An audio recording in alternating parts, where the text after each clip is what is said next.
When you first meet Jim Rogers, you have to be struck initially by the energy.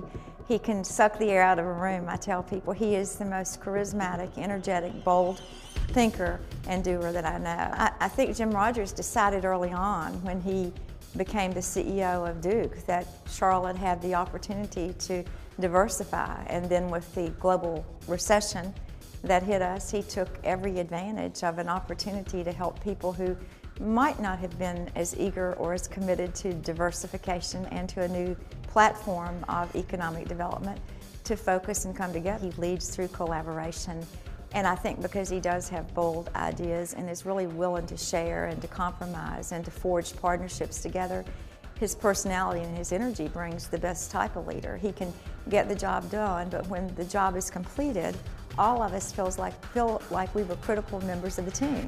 When we started working together on the Democratic National Convention, success was always the end game. And as we worked together, I saw someone who was very tenacious, someone who understood what winning takes, and really put himself on the floor and made sure every step of the way we were doing all the things that needed to be done to make this effort successful. We have an interesting relationship with Duke. We're both a very big customer of theirs, and they are a customer of ours for the equipment that we build. So they have their own economic development group that worked with us and helped with some incentives for us to create jobs in the area. But on top of that, Jim personally made some calls to our CEOs to try to encourage them for the decision to make Charlotte a location for the hub of the Americas. Jim has been a successful advocate for Charlotte, number one, because he cares about our community. You see that evidenced in things like the tremendous support Duke Energy gave to the Levine Center for the Arts. We also can look at examples of other engagements by Duke Energy in our community, like Envision Charlotte, an effort to reduce the carbon footprint of the companies and the commercial structures in our center city. You may have noticed there's not very sound energy policy in this country, and Jim, being who he is always thinking about the future. And we started having a conversation, how can we create rules and regulations that allow power companies to make intelligent decisions. We talked together on a panel in Davos, Switzerland about American energy policy, and I've met with Jim numerous times trying to put together a rational solution to our energy needs in Washington.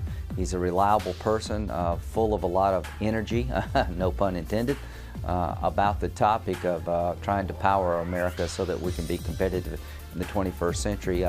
When Jim Rogers speaks, people listen, and that comes from years of achieving credibility in one-on-one meetings and being recognized by the industry as a whole as someone who's smart and knowledgeable. Jim's international profile is key to where Charlotte's going to grow. Charlotte is not just a small city in the southeast United States. We're going to support a global economy and a global power needs. Right here in Charlotte, a lot of the products we're manufacturing in Siemens are shipped all over the world. So I think it's important for us to think we can be a global player, and Jim's position helps us think that way.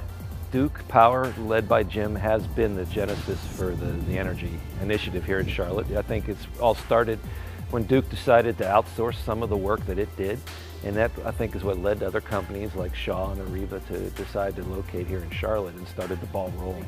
The transition Jim is making with Duke Energy is actually going to make him an even greater force for building an energy cluster in our region. And in fact, without having some of the day-to-day responsibilities that come with being CEO, I actually think he may be an even greater force for our community.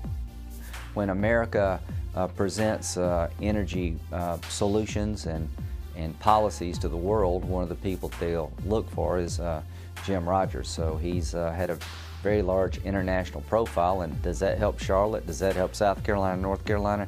You better believe it, because people are looking at places to invest, and when they hear Jim speak about a rational energy policy, it makes our region much more attractive to the international community.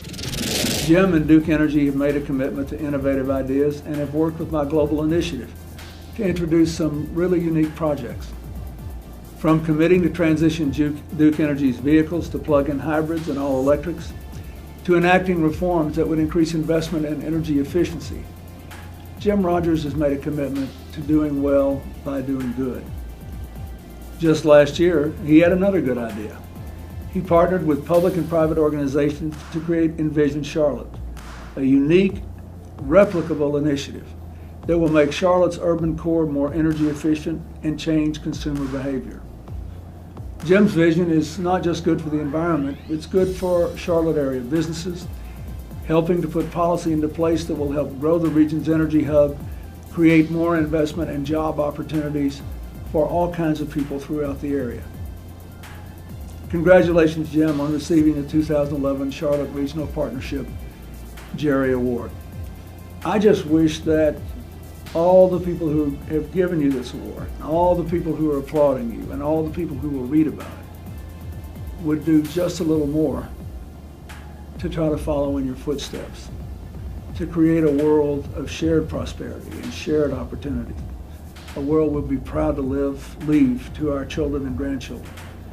That's what you do, and I'm really grateful to you. Congratulations again.